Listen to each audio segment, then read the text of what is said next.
Hello, I'm Julie, here to share an innovative approach to sustainable success as a giver.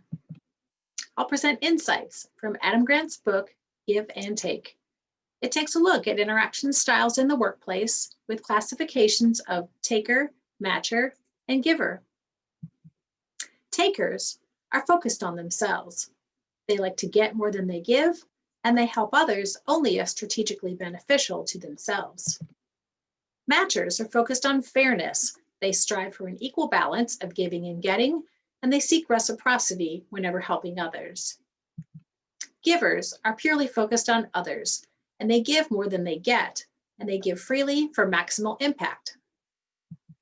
In each interaction in the workplace, it is ideal to evaluate the situation to determine which style is appropriate. Prior to reading this book, I completed the quiz to determine my own style, which was predominantly giver. It is highly beneficial to understand which reciprocating style is your predominant mode and to evaluate if it is being used effectively for your long-term success. As a female in the workplace, I was intrigued by Grant's discussion on assertiveness with regard to gender differences. One may believe they come across as a professional and authoritative female in the workplace and not realize that they are appearing in a deferential giver role.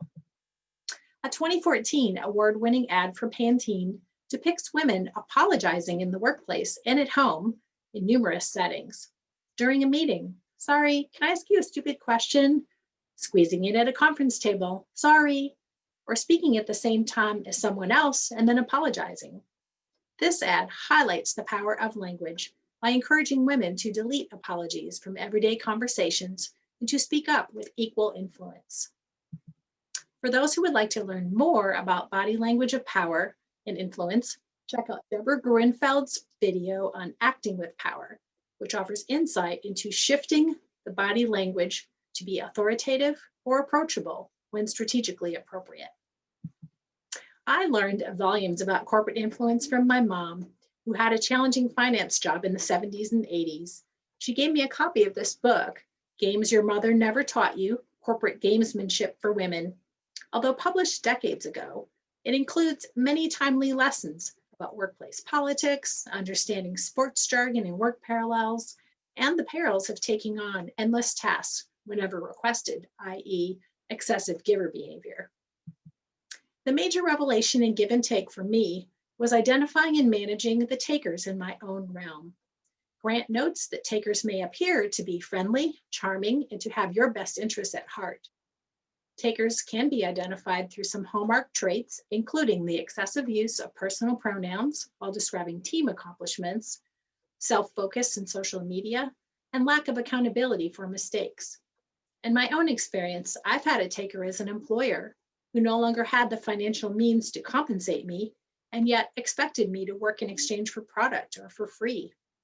I was recruited by a community member to serve on a board so that we could work together.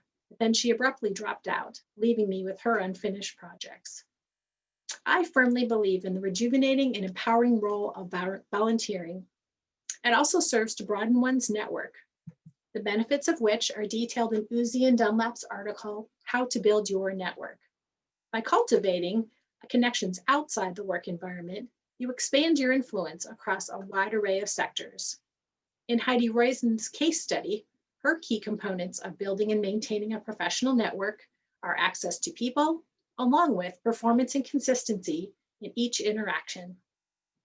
Give and Take also reveals that the tactic of powerless communication is beneficial for many givers. It includes asking questions, seeking advice, speaking tentatively, and expressing vulnerability. Similar skills are described in Cialdini's Harnessing the Science of Persuasion through the 6 principles of liking, reciprocity, social proof, consistency, scarcity, and establishing authority or expertise. Cialdini cautions that the rules of ethics apply to these social influence tactics, appropriately utilized by givers and matchers, and potentially abused by takers.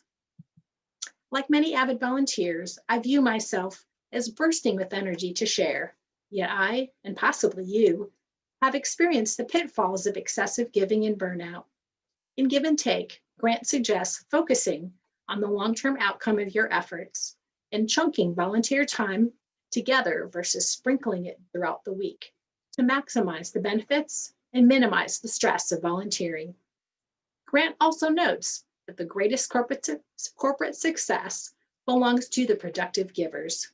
It is beneficial to consider the corporate culture when evaluating a new employer or business partner. I'm privileged to work for a company that is passionate about giving back to their communities and not only sponsors paid care crew volunteer hours, but includes volunteering in their annual business goals. For those who would like to expand on their volunteer and networking opportunities, there are many options online. LinkedIn Volunteer Marketplace, Volunteer Match, Catch a Fire, Do Something, Points of Light, United Nations, and many others.